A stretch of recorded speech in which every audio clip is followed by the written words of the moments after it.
Ancient Egypt never stops surprising us. A major new discovery comes from a clue that has been hiding in plain sight for thousands of years, until a team of artists cracked the code. The discovery began with the recognition of an artistic technique that was in culture-wide use in ancient Egypt.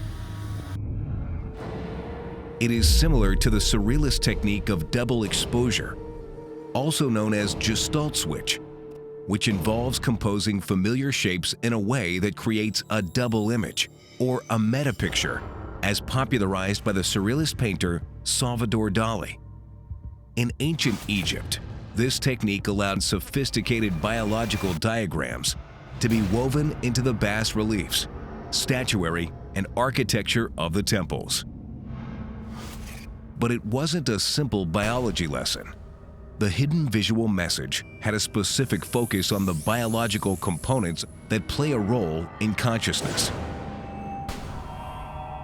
The team demonstrate the presence of medically accurate schematics of important systems, including the nervous and circulatory systems, the ventricles, the cerebrospinal fluid, and extensive modeling of the brain and brainstem.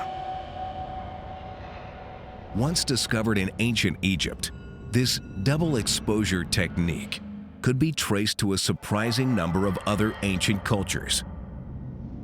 In the sacred statuary of the Sumerian and Babylonian goddesses Ishtar and Inanna, the statues correspond, detail for detail, to the human brainstem.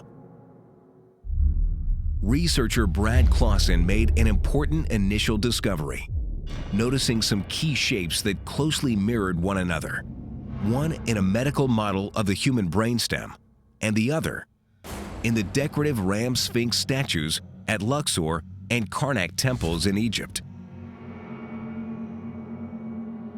And when I put them side by side, it seemed to be a pretty obvious match to me that what I was looking at was a representation of a brainstem in the ram sphinx of Karnak.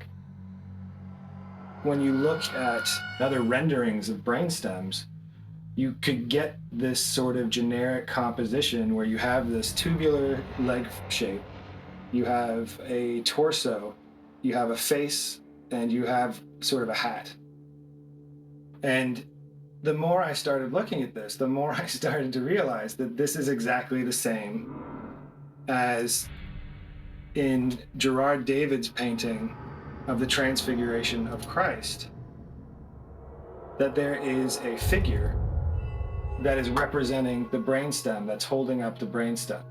And you have this ram-headed shape of the brain when you're looking at a coronal cross-section of the brain.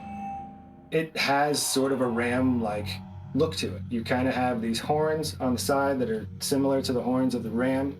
It was becoming more and more clear to me that the ram sphinx was a brainstem. It was not only showing a brainstem, but it was showing a brain sitting on top of it. Clausen demonstrates the point-for-point correlation, to an astonishing degree of accuracy, between an entire genre of ancient sculpture and the human brainstem.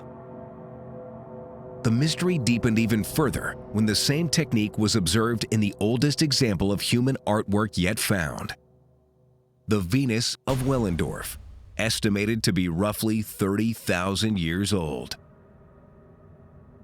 So when I started to realize that Ishtar statue with these big bulbous hips and this weird sort of female figure was a brainstem, it quickly made me think of one of the most famous sort of statues that you learn about in art history. In fact, in the art history classes that I took, it was the very first statue, the very first work of art that they teach you about in art history class. And I came across this particular kind of wireframe of the brainstem, and immediately I recognized this shape right in the middle as being extremely close and similar to the Venus of Willendorf. And you have these kind of big wide hips and the thalamus being these two halves of the thalamus. It was showing a work of art that's from 28,000 to 25,000 BC, and it's depicting brain anatomy. And it almost seems kind of difficult to comprehend because it doesn't seem to fit in with our normal understanding of what we've been told about history. After that, the revelation came full circle with the recognition that the statuary figure of the mummiform Osiris, the Egyptian patriarch of gods, was itself a direct visual correspondence to the brainstem. The distinctively striped or bandaged appearance of the surface of the pons visually corresponds with the wrapped, mummiform nature of Osiris. The ornate headwear corresponding exactly to the shape made by the olfactory nerves.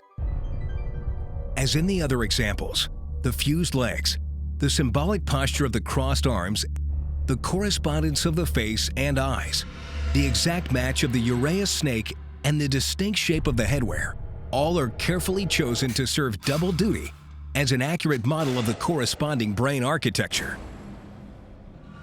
The discoveries were not limited to the reliefs and sculptures. The architecture itself was part of the hidden visual message.